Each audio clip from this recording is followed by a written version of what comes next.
Zoti ju bekoft në mënyrë madhështore, sot të gjithë vëllezërit, motrat të mbledhur me mua në këtë ditë. Zoti ju bekoft të gjithëve juve këtu vëllezër dhe motra, mirë se vini, dhe mirë se vin të gjithë personat që bëhen pjesë e mësimit ton në ditën e sotme. Një përshëndetje me shumë dashuri për personat e ri në Kish, personat për herë të parë, dhe jo pa lënë më njanë ftesën që ju të mblidheni në Kish. Ju bëj një ftesë që ju të kërkoni kishën ton atje në shtetet e ndryshme apo në qytetet apo në fshatrat, atje ku ju ndodheni, atje është kisha e Zotit ministrore Jezu Krishtit ndërkombëtare, dhe ju mund të mblidheni në Kish, mund të shkoni, sepse është shumë e rëndësishme që t'ju vendosin duart dhe po ashtu që të dëgjoni profeci.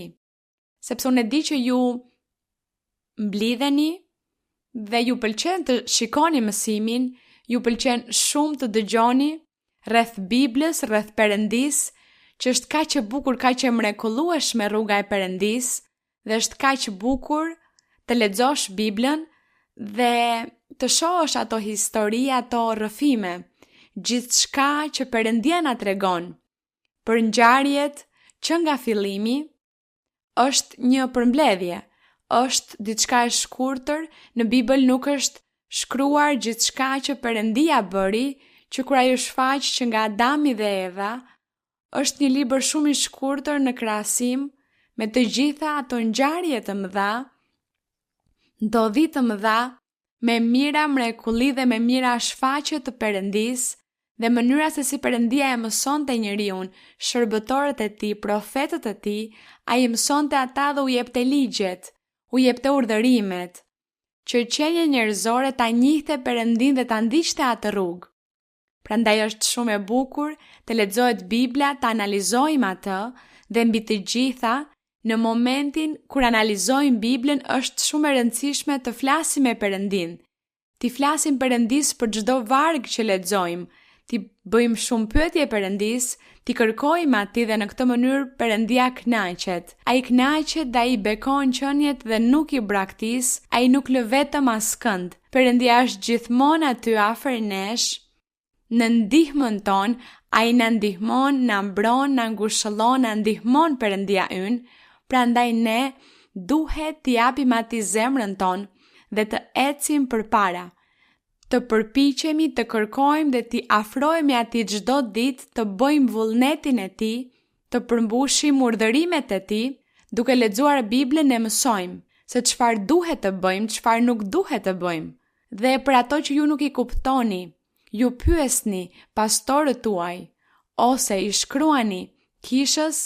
Në kisha janë adresat e emailit, emaili i kishës, ku ju mund të drejtoheni, mund të më shkruani me ndonjë pyetje, dhe do të jemi aty për të dhënë zgjidhje, për gjëra lidhur me doktrinën, me fjalën e Perëndis, jo për probleme. Ju lutem, mos më shkruani për të më treguar se jeni të smur, se keni një problem, një sprov. Jo, sepse për këtë ju shkoni në Kish, për këtë është dhuntia e profecisë, për këtë është fryma e shenjtë shfaqet, dhe juve ju vendosen duart nga pastorët, nga vëllezërit dhe motrat që kanë dhuntit, nga ata që profetizojnë. Prandaj ju mund t'i zgjidhni aty çështjet tuaja. Kur unë them që të më shkruani, them kur njerëzit kërkojnë në thellësi gjëra në Bibël dhe duan t'i afrohen më shumë Perëndis dhe ta njohin Perëndin më në thellësi. Në këtë rast unë them, nëse ju nuk mundeni, nëse nuk ka kusht t'ju mësoj gjërat, atëherë i shkruani kishës dhe ne do t'ju mësojmë dhe do t'ju ftojmë që të mblidheni në kishën tonë më të afërt. Dhe na dërgoni edhe adresën tuaj për t'ju thënë ju jeni afër me këtë kishë tonën dhe shkoni atje dhe Perëndia do t'ju heqë çdo dyshim. Kështu përhapet fjala e Perëndisë, Ungjilli i Zotit. Vazhdon përhapet dhe mëtej edhe ne do duhet të shohim se si do t'jemi duke punuar atje në ato vende aq të vështira si në Indi, si në Kinë, si atje në disa vende të Afrikës, në shtete shumë të vështira, sepse në disa shtete nuk e njohin Perëndin, kur nuk kanë dëgjuar për Perëndin, kur nuk kanë dëgjuar për Zotin Jezu Krisht, kështu që është një detyrë shumë e vështirë, një punë shumë e vështirë që ne kemi, që Perëndia na e ka dhënë, por me ndihmën e Perëndis dhe me ndihmën e Frymës së Shenjtë asgjë nuk është e vështirë, sepse është Perëndia ai që ndërhyn për ta bërë punën, ne jemi instrumenta në dorën e Zotit.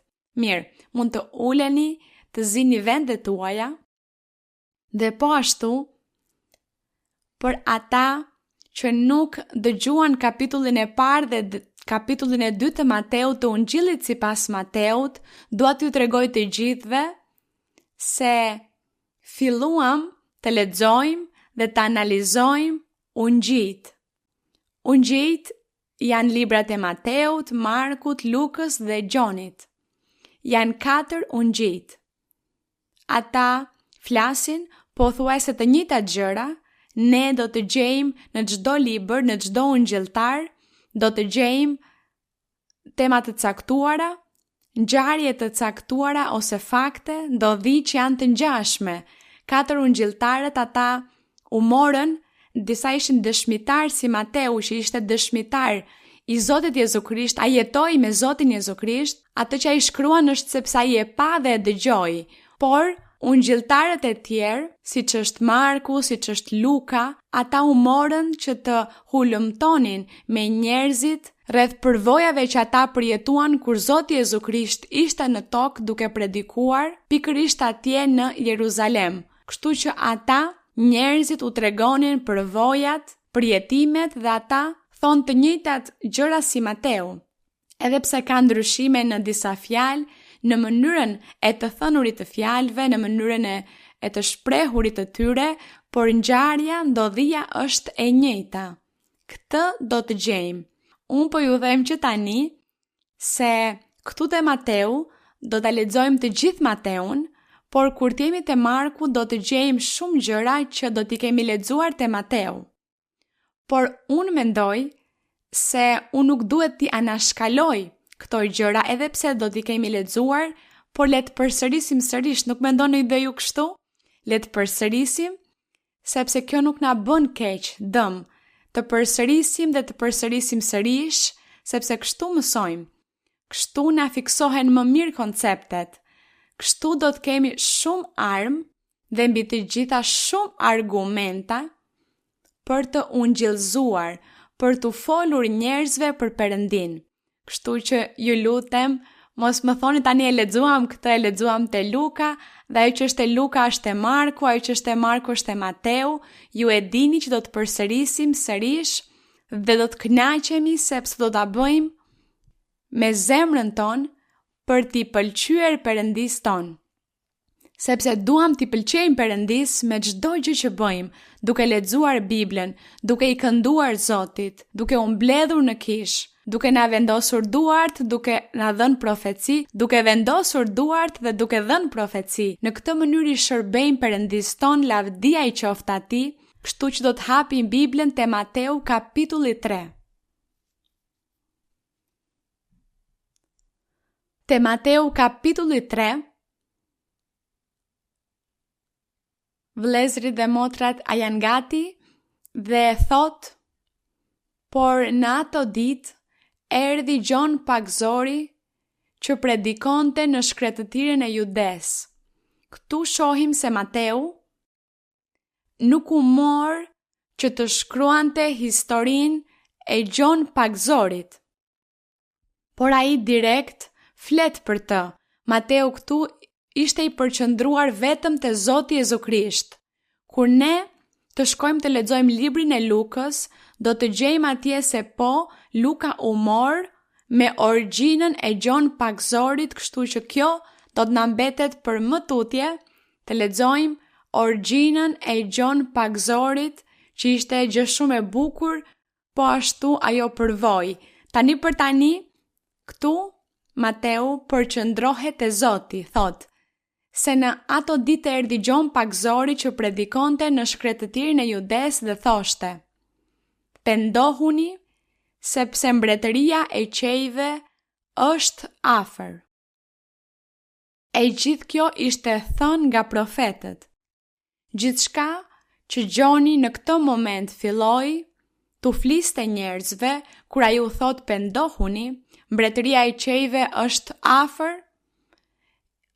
është sepse njerëzit tani më kishin dëgjuar dhe e dinin se Perëndia do të dërgonte një mbret të përsosur për të qeverisur popullin e Izraelit.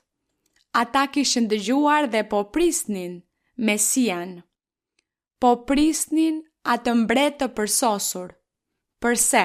Sepse e kishin lexuar në librat e profetëve dhe po ashtu ligji Mojsiut e mësonte këtë. Dhe ata supozohej që duhet të dëgjonin ligjin e Mojsiut çdo të shtunë. Kështu që për ta nuk ishte diçka e re kur Gjon pakzori u thot pendohuni sepse mbretëria e qejve është afër.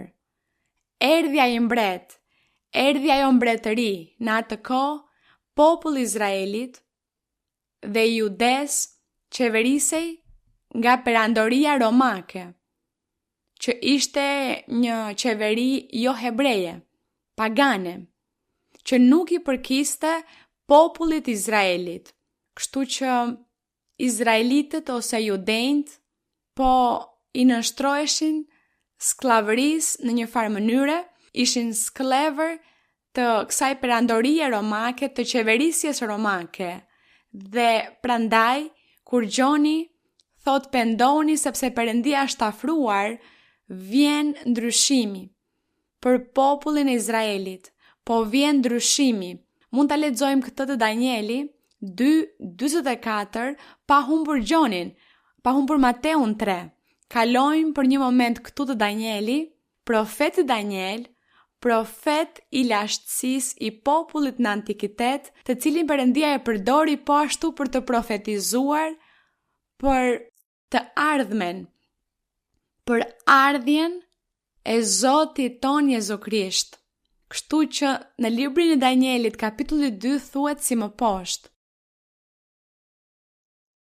Thot këtu në vargun 44, Danieli 2:44, mos harroni se Danieli ishte profet dhe Danieli po jetonte në Babiloni. Ai u mor rob atje, u internua kur ndodhi shkatrimi i Jeruzalemit, kur u shkatrua tempulli i Zotit që Salomoni kishte ndërtuar, ai tempull madhështor, dhe ai u shkatrua.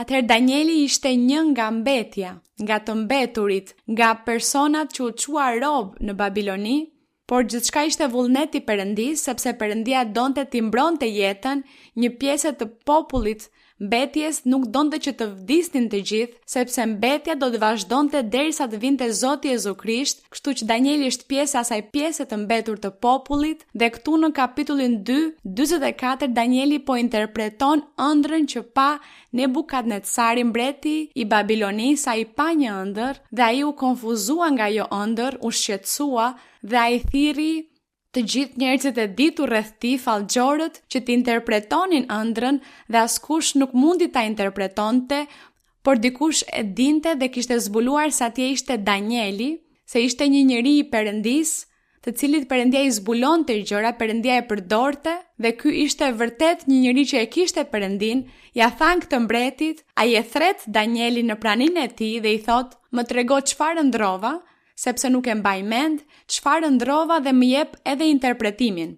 Unë besoj se ai po e mbante mend atë që kishte ndruar, por deshi të provonte Danielin, nuk donte t'ia tregonte ëndrrën që Danieli të fillonte ta bënte, dhe në këtë mënyrë Danieli fillon të interpretoj dhe t'i flas, i tregoi se ai kishte parë këtë dhe atë në ëndër, se kishte parë një figurë dhe i dha dhe interpretimin e asaj figure, të kokës, të krave, të këmbëve, se çfarë nënkuptonin këto për të ardhmen, dhe prandaj këtu në vargun 43 thot: "Siç e pehekurin të përzier me argjilën e butë, ata do të përzihen nga fara njerëzore." Ishin disa qeveri që do të vinin në të ardhmen.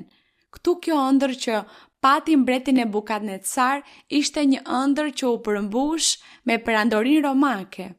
Ajo bish që ai pa në ëndër, këtu një figurë, koka thot se ishte prej arit të kulluar, dhe krahët ishin prej argjendi, por këmbët ishin pjesërisht prej hekuri dhe pjesërisht prej argjile të butë. Aty nis Danieli t'i jap interpretimin për perandorinë romake.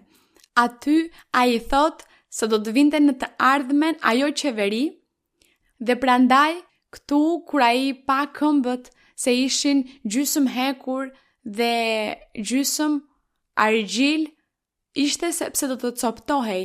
Atëherë Danieli thot si që pe hekurin të përzjerë me argjilën e butë, ata do të përzjen nga fara njerëzore, kush ato qeveri që do të vinin në të ardhmen, ata të perandorisë romake dhe të gjithë ata njerëz që do të vinin në të ardhmen, ata do të bënin aleanca, thot, por nuk do të bashkohen njëri me tjetrin pikërisht ashtu si hekuri nuk amalgamohet me argjilën. Thot, në kohën e këtyre mbretërve, që fliste për perandorinë romake, për Cezarët, thot, në kohën e këtyre mbretërve, Perëndia i qellit do të nxjerrë një mbretëri që nuk do të shkatrohet kurrë. Ju tani më e dini se cila është ajo mbretëri, apo jo? Mirë, do të nxjerrë një mbretëri që nuk do të shkatrohet kurrë. Kjo mbretëri nuk do t'i lihet një populli tjetër, por do të coptoj dhe do të asgjësoj tërë këto mbretëri dhe do të ekzistoj për jetë.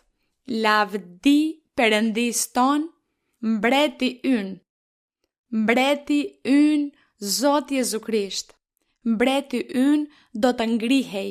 Kjo mbretëri po do t'ishte për jetë. Ajo mbretëri po do të coptonte argjilën dhe ajo mbretëri do të ishte për jetë. Do të jetë për jetë. Kështu që Danieli ja interpretoi kështu ëndrrën mbretit. Unë besoj se ky mbret as nuk mundi ta kuptonte, ai mendoi se ishte një mbret prej mishi dhe gjaku që do të vinte në të ardhmen. Por gjëja e admirueshme është se thotë se mbretëria do të jetë për jetë. Kështu që populli i Izraelit, le të kalojmë këtu te Mateu, populli i Izraelit ishte dëshmitar, duke qenë se kishin lexuar shkrimet, kishin dëgjuar se do të vinte një mbret i përsosur. Të gjithë profetët e thoshin, shërbëtorët e Perëndis në antikitet e profetizonin. Dhe prandaj këtu te Mateu u thot Gjoni, kur shfaqet duke predikuar u thot pendohuni, sepse Perëndia i qejve është afër. Sepse ky është ai, thot, për të cilin u fol nga profeti Isaia, edhe Isaia që tha, zëri atij që bërtet në shkretëtir, përgatitni udhën e Zotit. Ai zë që bërtiste në shkretëtir, po i referohej Gjon Pagzorit, sepse thuhet se ai jetoi në shkretëtir, dhe kur ne të shohim librin e Lukës, atje do të gjejmë origjinën e Gjonit, do të shohim se ai kur lindi, ai qëndroi në shkretëtir derisa filloi shërbesën e tij.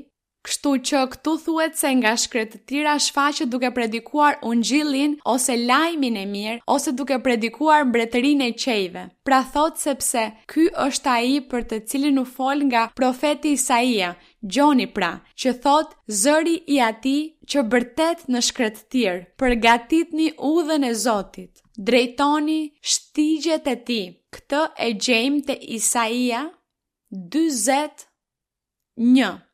Këtu te Isaia do të lexoj në kapitullin 40, në vargun 1, thot, ngushëlloni, ngushëlloni popullin tim, thot Perëndia juaj, i flisni zemrës së Jeruzalemit dhe i shpallni që koha e tij e luftës ka mbaruar, që paudhësia e tij është shlyer. Po, paudhësia e tij është shlyer sepse do të vijë, ose ka ardhur mbreti i përsosur, shpëtimtari, ai që fal mëkatet, Zoti Jezu Krisht. Dhe thot, paudhësia e tij është shlyer sepse ka marrë nga duart e Zotit dy fishin për gjithë mëkatet e tij. Thot këtu në vargun 3, zëri i dikujt që bërtet në shkretëtir, duke ju referuar Gjonit, shtroni rrugën e Zotit, hapni në shkretëtir një rrugë për Perëndin ton. Aty është duke folur për punën që duhej të bënte Gjoni. Gjoni në vargun 4, sepse kapitulli 40 flet për ngushëllimin dhe për fjalën profetike për të ardhmen me ardhjen e Zotit Jezu Krisht dhe për shfaqjen e Gjon Pagzorit, mënyra e të predikuarit, ai erdhi për t'i përgatitur rrugën Zotit. Si po e përgatiste këtu në vargun 4 thot, çdo lugin t'jetë e mbushur, duke i referuar personave. Këto lugina nuk ishin fizike, ishin personazhe. Çdo lugin t'jetë e mbushur dhe çdo mal dhe kodër t'jenë sheshuar. Malet dhe kodrat ishin personazhet e mëdhenj, qeveritarët kryesor, ata që thoshin se sundonin, drejtonin popullin, ata ishin kodrat dhe ishin malet, ndërsa luginat ishin njerëzit e varfër, ata që pristin nga Perëndia, që kishin mundime, që nuk kishin para, jetimët, vejushat, njerëzit e mjerë që jetonin në këtë mënyrë dhe të pasur të vinin kundër tyre për t'i shtypur. Ata ishin luginat që ishin poshtë, sepse një lugin është poshtë, në pjesën e poshtme. Pra thot se luginat të mbusheshin, të ngriheshin. Pse? Sepse ata do të besonin të shpëtimtari. Ata do të besonin predikimin e Gjon Pagzorit dhe do të pendoheshin. Dhe kur Zoti të shfaqej, ata do të ngriheshin lart, sepse Zoti do t'i ngrihte lart. Ashtu si Zoti sot, ne gjithmonë na thot Zoti se do të na vendos lart. Por nuk është se do të jemi atje lart në majën e malit më të lartë që ekziston këtu në tokë, në rrezullin toksor, por kjo është në kategori. Është një kategori, ai do të na ngrë lart në kuptimin shpirtëror simbolik, sepse është Perëndia që na ka njohur, na ka zgjedhur dhe po na mëson rrugën e tij për të na bekuar dhe për të na vendosur lart. Faleminderit Perëndis ton. Pra këtu Zoti thoshte në profeci, vende dredha të drejtuara, po sepse ata kishin ndjekur rrugë të shtrembruara larg jetës së përjetshme, kishin devijuar dhe në vend që të kërkonin Perëndin në frymë dhe në të vërtet, po kërkonin Perëndi idhuj. Perëndi prej ari, prej argjendi, prej druri, prej çfarë do lloj gjëje, idhuj. Këto ishin perënditë e tyre, këtë po bënte populli Izraelit. Prandaj thot, vende dredha do të jenë të drejtuara dhe vendet e vështira të sheshuara. Atëherë lavdia e Zotit do të zbulohet, sigurisht do të zbulohet sepse do të shfaqet Zoti Jezu Krisht duke predikuar, duke bërë mrekulli dhe shenja, duke shëruar, çliruar, duke bekuar dhe duke falur mëkate dhe duke u dhënë jetën e përjetshme njerëzve. Lavdi Perëndis ton. Le të kalojmë te Mateu. Pra Gjoni është zëri që bërtiste në shkretëtir. Dhe këtu pra thuhej ajo që u fol nga profeti Isaia. Dhe thuhet, vargu 4 thot, edhe Gjoni vet kishte rrobën e tij prej leshi, të deves dhe një brez prej lëkure në mes. Ai ushqehej me karkaleca dhe me mjalë të egër, ky ishte ushqimi i tij. Perëndia i kishte caktuar atij një dietë të veçantë sepse ai ishte nazire. Kështu që ai nuk mund të hante ushqim të zakonshëm si çdo person tjetër. Dhe thuaj se ai vishej gjithashtu në një mënyrë të veçantë. Thot, atëherë njerëzit e Jeruzalemit nga i gjithë Judea dhe i gjithë krahina e Jordanit dolën tek ai.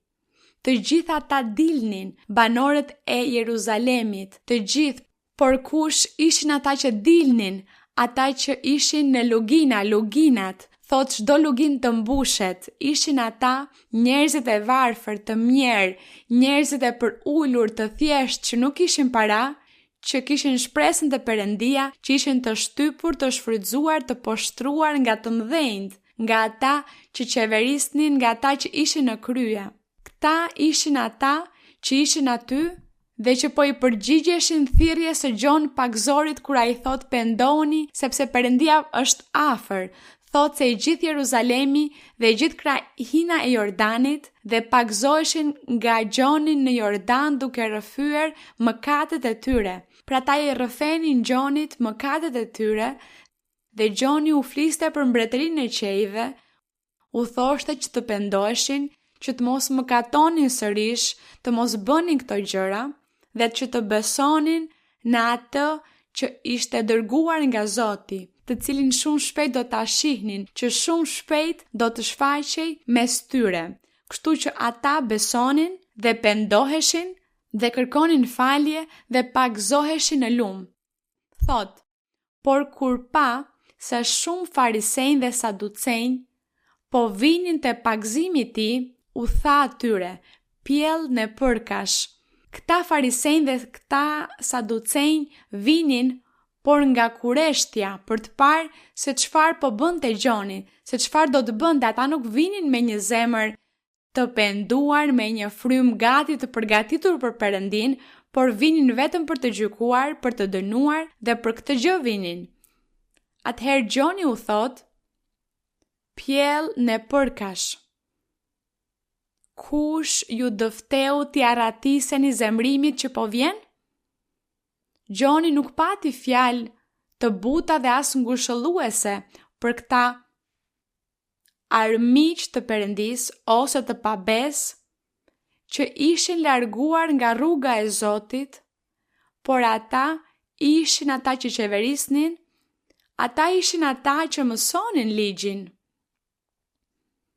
Supozohej se mësonin ligjin dhe ishin atje si gjykatës në popull, duke detyruar njerëzit që të përmbushnin të gjithë urdhërimet, të gjithë rregullat, por ata vetë nuk përmbushnin asgjë.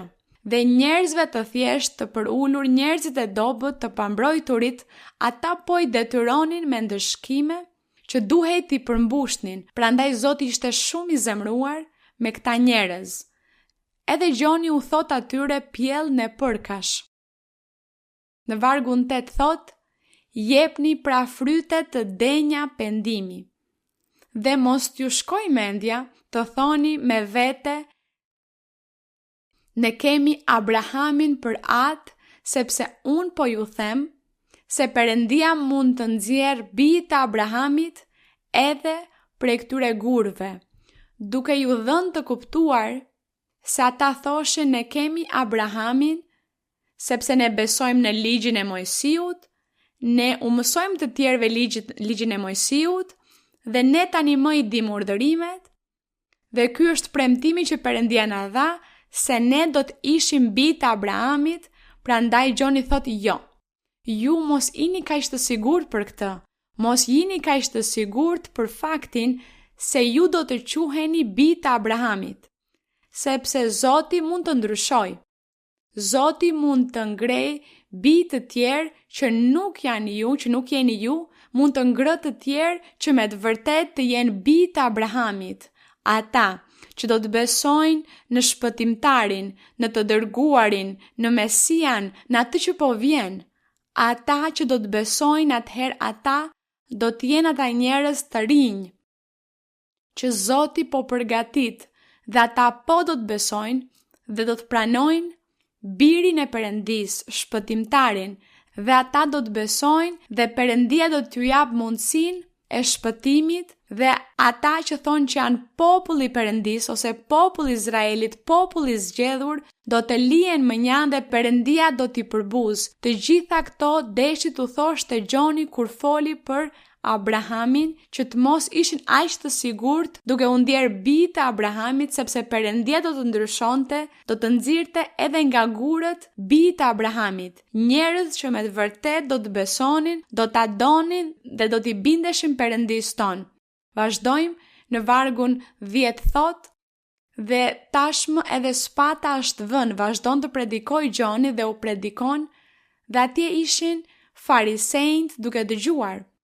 Atje ishin saducejt, ishte një ndarje që ekzistonte midis judenjve atje në atë kohë, sekti i farisejve dhe sekti i saducejve. Dhe ata ishin atje duke dëgjuar dhe Gjoni e shfrytëzonte rastin për të predikuar, për t'ju mësuar, dhe u thot, dhe tashmë edhe spata është vënë në rrënjën e drurve. Spata është një vegël dore, një vegël për të prerë pemët, për të prerë drurin. Thot, spata është vënë në rrënjën e drurve. Cilët drur? Drurët pra ishin ata vetë, qeveritarët e Izraelit, qeveritarët e Judes, priftërinjt, të gjithë ata që po punonin, që supozohej se ishin krerët e popullit të Judes dhe të popullit të Izraelit. Dhe atyre krerëve, qeveritarve, atyre u referohej Gjoni kur thoshte se spata tashmë ishte vënë në rrënjën e drurve për t'u prerë dhe për t'u hedhur në zjarr. Sepse Perëndia tani më ja kishte zbuluar Gjonit se ata nuk do të besonin në ungjillin e Zotit, nuk do të besonin në fjalën që Zoti do t'u predikonte, nuk do të besonin në të, nuk do të pranonin.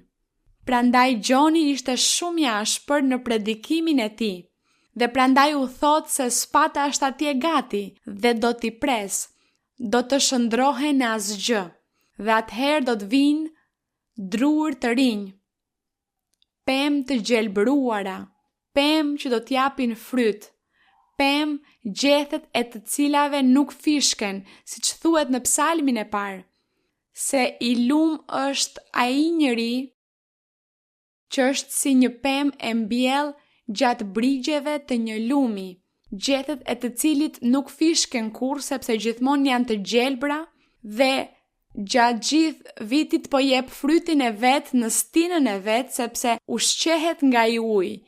Kështu është qenia njerëzore që pranon Perëndin, që kthehet te Perëndia, që beson në Zotin Jezu Krisht si shpëtimtar i botës, thuhet se Perëndia e shndron në atë pemë që jep fryte për jetën e përjetshme, fryte të mira dhe gjethet e tij janë gjithmonë të gjelbra. Pra kjo është jeta e atij njeriu që e do Perëndin.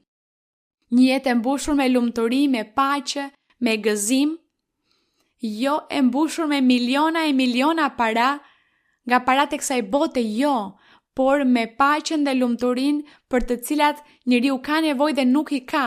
Ka nevojë të ketë dikë që ta dëgjoj kur është i smur, kur është i trishtuar me mundime, kur ka pësuar një aksident, kur ka skamja ose po vdesuria, po etje, dhe i thërret ati Perëndie, i thërret Zotit Jezu Krisht, ati mbretit të përsosur, i thret dhe atëherë Zoti vjen në mëshirën e tij për të ndihmuar dhe për t'i ardhur në ndihmë këtyre qenieve.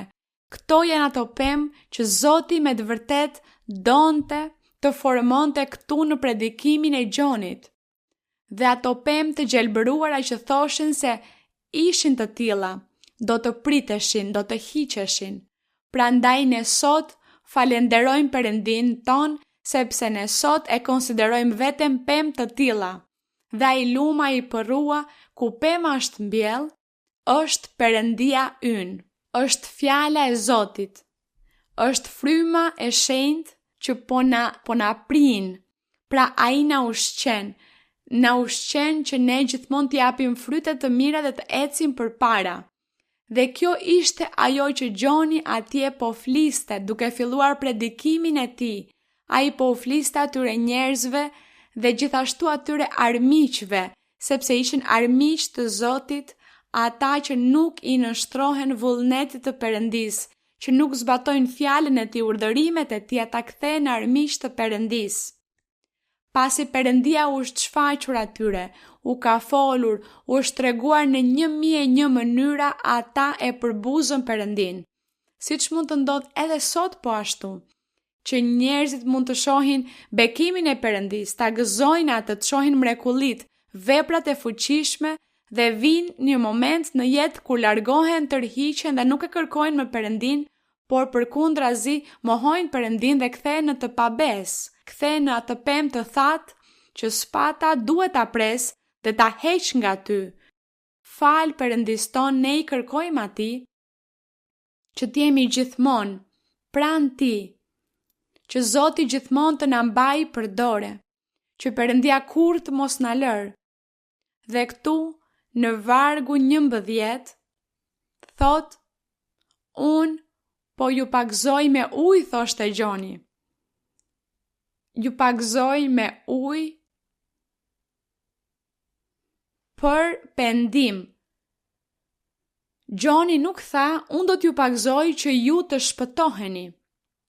Jo, unë do t'ju pagëzoj me ujë që ju të pendoheni, të përgatiteni, t'jeni gati kur Zoti të vi, sepse mbretëria e qejve është afër, po vjen mbreti, po vjen i premtuari, po vjen ai personazh që Perëndia e premtoi përmes profetëve. Përmes Mojsiut dhe ligjit po ashtu, Perëndia e premtoi. Ai po vjen, atëherë u thot, unë ju pagzoj që të pendoheni. Thot, por ai që vjen pas meje, është më i fortë se unë dhe unë nuk jam i denj as t'i mbaj sandalet. Ai do t'ju pagzoj me frymën e shenjtë dhe me zjarr. Është e njëjta gjë, fryma e shenjtë dhe zjarri është fryma e shenjtë. Zjarri, fuqia e Perëndisë. Thuhet se Perëndia është zjarr, thot Bibla, se Perëndia është zjarr. Por ai zjarr gjithashtu në ndonjë moment të jetës mund të jetë zjarr glabërues. Një zjarr që glabëron. Por kë do të glabëroj? Me siguri do të glabëroj të pabindurin. Ata që dëgjojnë fjalën e Perëndisë, e përjetojnë e jetojnë bekimet e Perëndisë dhe pastaj i përbuzin. Atëherë Perëndia kthehet në zjarr glabërues.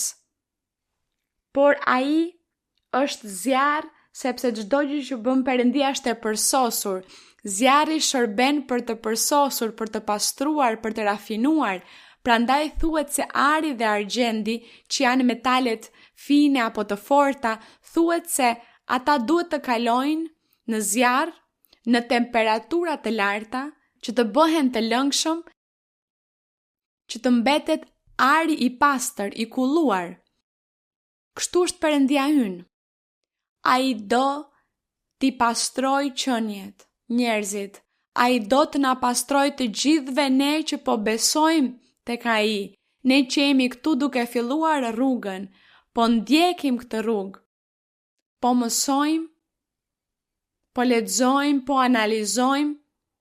Çdo ditë kemi nevojë që të mësojmë më shumë e më shumë, sepse ka kaq shumë gjëra që nuk i dim, që nuk i kuptojmë, dhe prandaj duhet të vazhdojmë të lexojmë dhe të lexojmë gjithmonë dhe të mos lodhemi duke lexuar, të vazhdojmë të kërkojmë të hulumtojmë, por kjo për t'i pëlqyer Perëndisë, për të bërë vullnetin e Perëndisë. Nuk është thjesht të hulumtosh që ju të bëheni njohës, që i di konceptet, por që nuk bën vullnetin e Perëndisë. Jo, ne e bëjmë që ne të bëjmë vullnetin e Perëndisë dhe që t'i pëlqejmë Perëndisë tonë, me që ai na ka zgjedhur mes miliona njerëzve.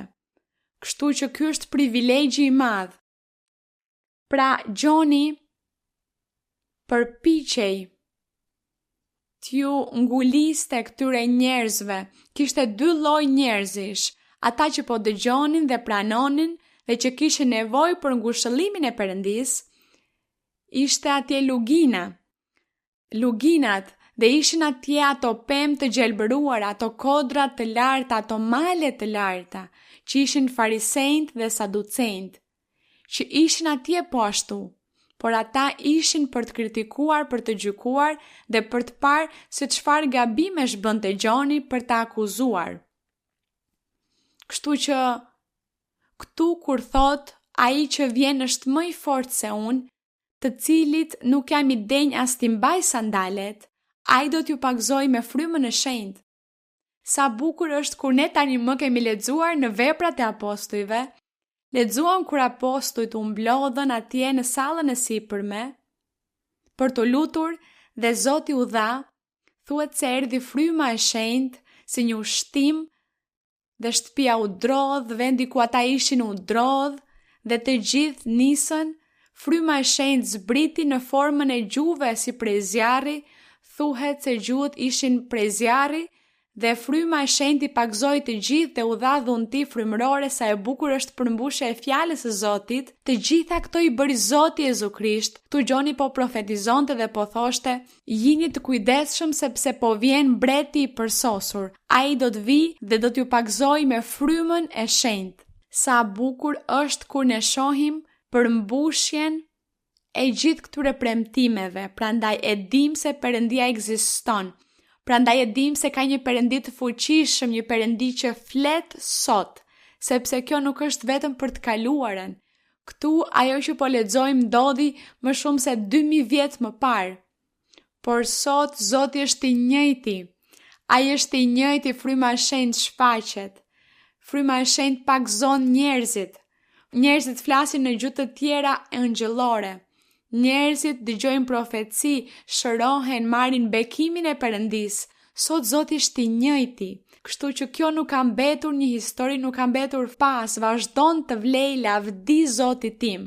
Dhe thuhet, vazhdon të thot Gjoni në vargun 12, thot, a i mban në dorën e ti terplotën. Terplotën e ti dhe do të pastroj tej e tej lëmin e ti.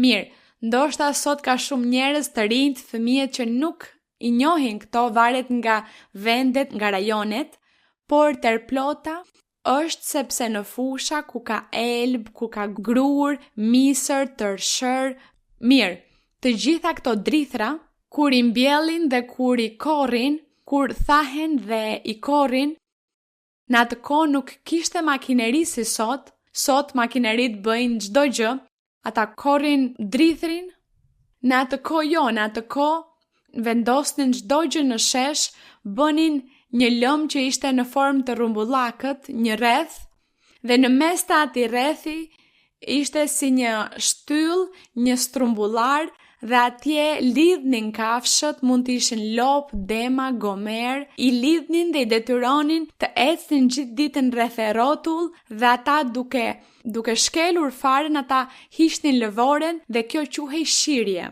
të shkoqësh kallind. Kjo ishte pra puna.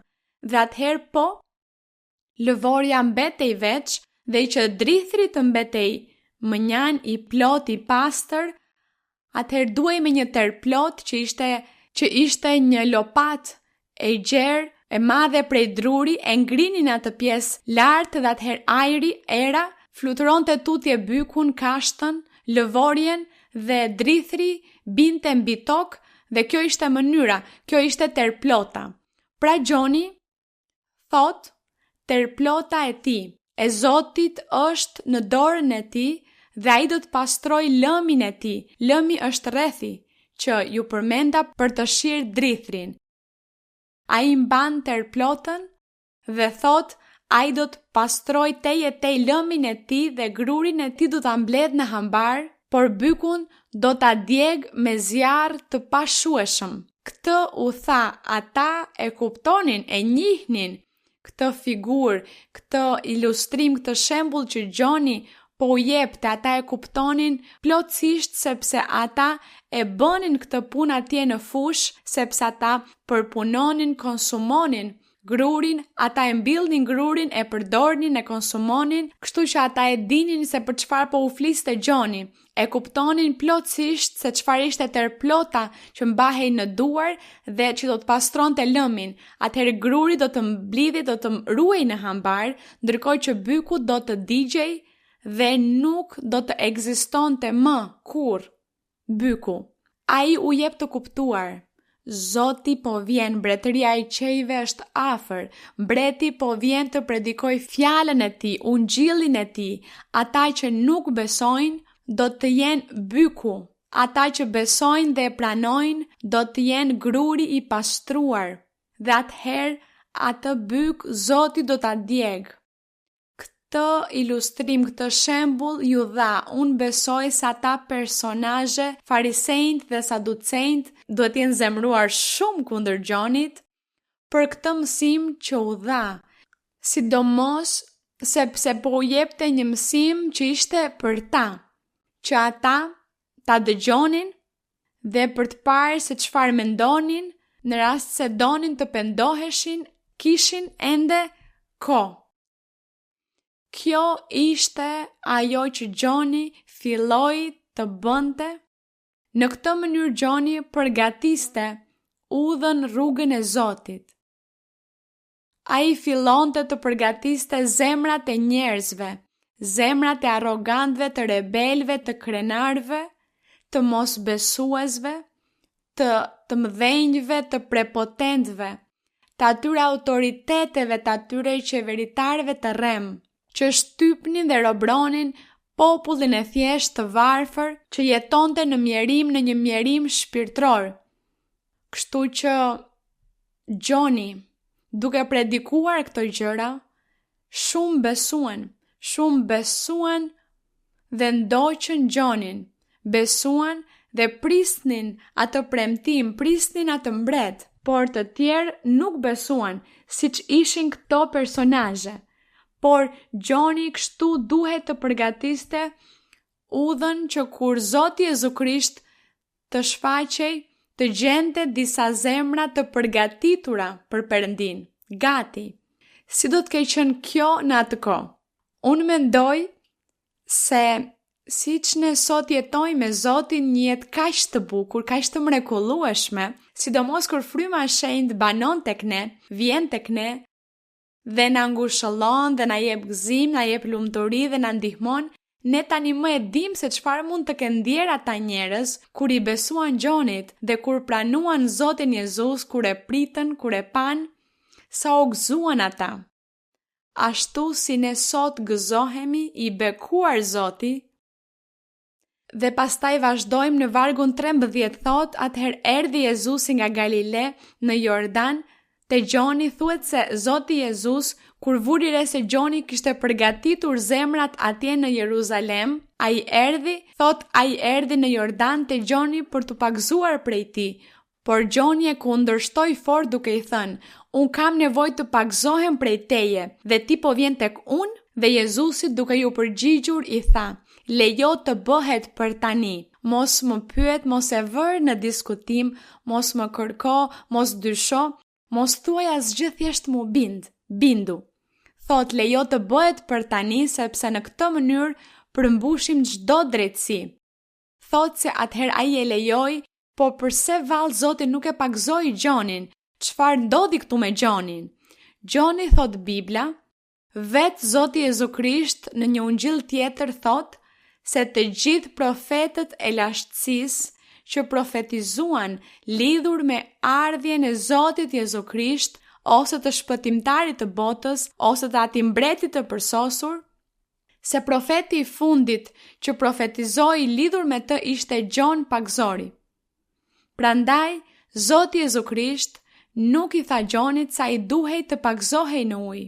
Gjoni nuk kishte pse të pagzohej në ujë, sepse ai përkiste grupit të profetëve të lashtësisë, siç ishte Danieli, Isaia, Jeremia, të gjithë ata, Ezekieli, kështu që prandaj Gjoni ishte profeti i fundit që profetizoi për shpëtimtarin, për Krishtin Jezus. Profetizoi, pendohuni, mbretëria e qejve është afër. Ai po vjen, ai është i përsosur, ai do t'ju shpëtoj, do t'ju pagzoj me frymën e shenjtë, do t'ju jap jetën e përjetshme, prandaj pendohuni. Kjo pra, profeti i fundit që profetizoi pra të premtim hynor të shpëtimtarit ishte Gjon Pagzori. Gjoni është i përfshirë mes profetëve të lashtësisë, prandaj ai nuk u pagzua në ujë. Zoti Jezus duhej të pagzohej në ujë, përse? Sepse ai niste rrugën e shpëtimit, rrugën e ungjillit të vërtet që ai do të predikonte. Ungjilli i vërtet i Zotit ton Jezu Krisht që konsiston në të besuarin te Jezu Krishti si Perëndi dhe si Biri i Perëndis, dhe si shpëtimtar dhe si ai që jep jetën e përjetshme.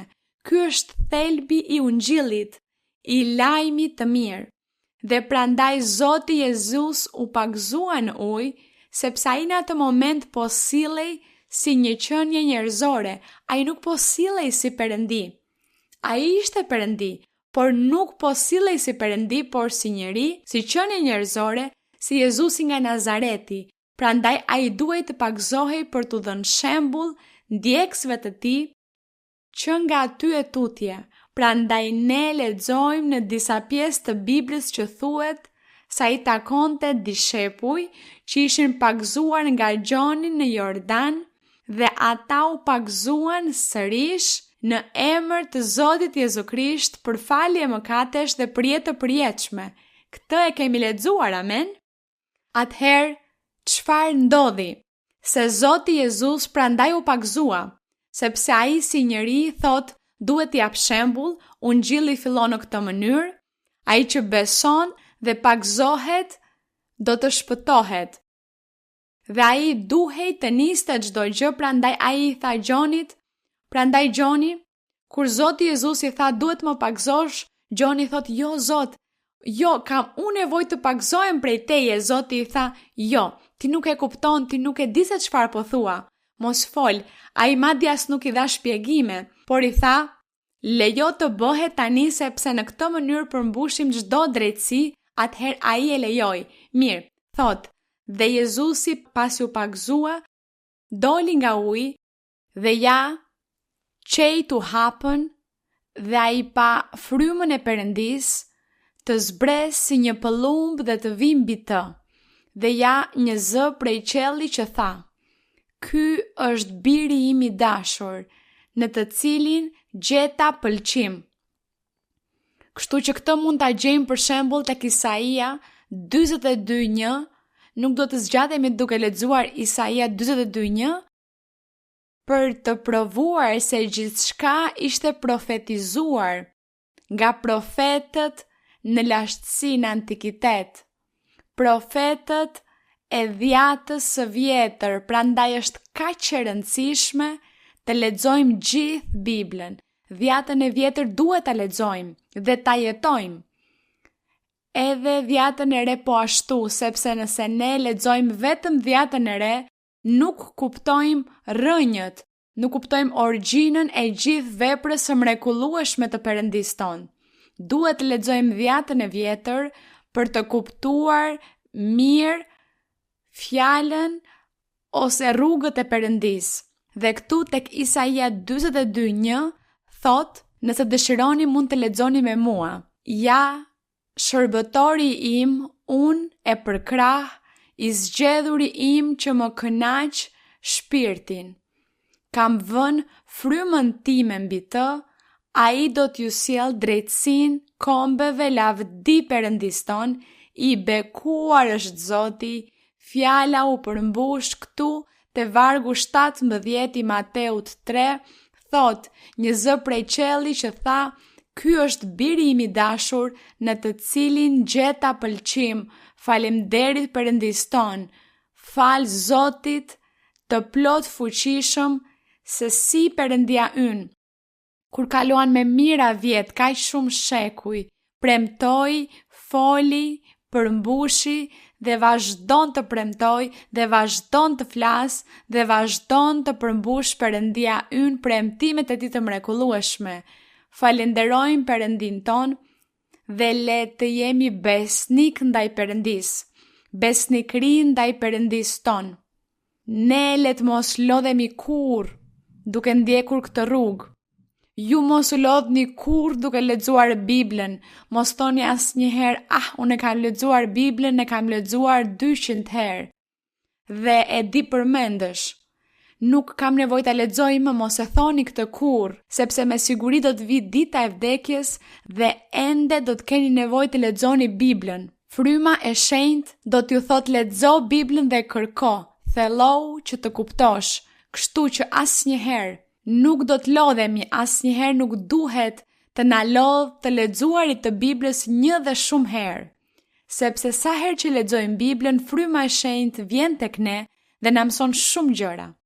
Prandaj, besnikëri, dhe mos harroni të mblidheni në kish, mos harroni të shkoni në kish të mblidheni, merrni vendosjen e duarve, merrni frymën e shenjtë, merrni profeci, kështu që kërkoni Perëndin. Mos u ndjeni më poshtë se dikush tjetër sepse ju kërkoni Perëndin.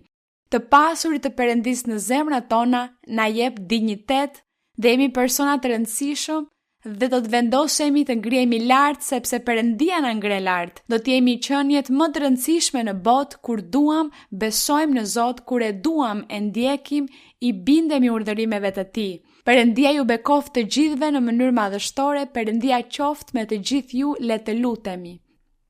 Perëndi i fuqishëm, Ati i shenjtë, krijuesi i qiejve dhe i tokës, Perëndia ynë. Zoti i qejve dhe i tokës, mbreti i madh, mbreti i drejtë, mbreti i mëshirshëm dhe i dhemshur, Perëndia ynë që sundon universin, sundon botën, sundon zemrat tona. Je Perëndia ynë i fuqishëm, je i dërguari, je bariu hynor, mbreti i mbretërve, Zoti i zotëve. Ti meriton lëvdimin, je i denjë për nder dhe lavdi. Zot, të falenderojmë ty. Faleminderit Zot sepse jemi këtu përpara pranisë tënde. Zot, na ndihmo, na merr për dore. Bëhu një hije në dorën tonë të djathtë. Ji ti ajo hije, Zot, dhe kur mos na lër, Zot, kur mos na braktis. Në emrin e lavdishëm të Jezu Krishtit, birit tënd të dashur, na ndihmo të ecim përpara. Ati shenjtë po ashtu, kërkoj në mëshirën tënde dhe në dashurinë tënde të kesh mëshirë dhe të dëgjosh lutjet e atyre që të thrasin për shërim, për sëmundjet, për magjit, për shortarit, për aftësitë e kufizuara, për njerëzit në karrige me rrota, për personat me aftësi të kufizuara, që nuk mund të lëvizin, nuk mund të flasin, nuk mund të bëjnë gjëra, nuk mund të arsyetojnë. Zot, ka shumë sëmundje, ka sëmundje të ndryshme, që prekin trupin e njeriut. Dhe unë e di që ka shumë që të thrasin dhe të kërkojnë ty, gjithsecili sipas nevojës së tij, gjithsecili sipas dhimbjes së tij, sipas sëmundjes së tij të kërkon ty, të thret ty, Zot. Vëru veshin, Zot, lutjeve tona, kërkesave tona dhe dëshirave të zemrave tona, dhe beko, Zot, dhe na jep hirin tënd. Falemderit Ati im, të falenderojmë, Zot, lavdia për ty, nderi për ty, Zot im, lavdi dhe nder për ty tani dhe për jetë. Amen, lavdi Zotit. Satúrame, Señor, con tu espíritu. Señor, con tu espíritu. Y dame sentir el fuego de tu amor aquí en mi corazón, Señor. Déjame sentir el fuego de tu amor aquí en mi corazón, Señor. Satúrame, Señor, con tu espíritu. Satúrame, Señor, con tu espíritu. Y déjame sentir el fuego de tu amor aquí en mi corazón, Señor. Y déjame sentir el fuego de tu amor aquí en mi corazón, Señor. Falemderit Zotit, falemderit Perëndis ton. Falemderit Zoti im ju bekoft, një përqafim i fort për të gjithë ju vëllezër dhe motra të dashur dhe për ata persona po ashtu që ende nuk kanë shkuar në kish por po ndjekin mësimin. Zoti do t'ju bekoj. Dhe për fëmijët puthja e zakonshme, Zoti ju bekoft, falemderit. Falemderit, shihemi së shpejti.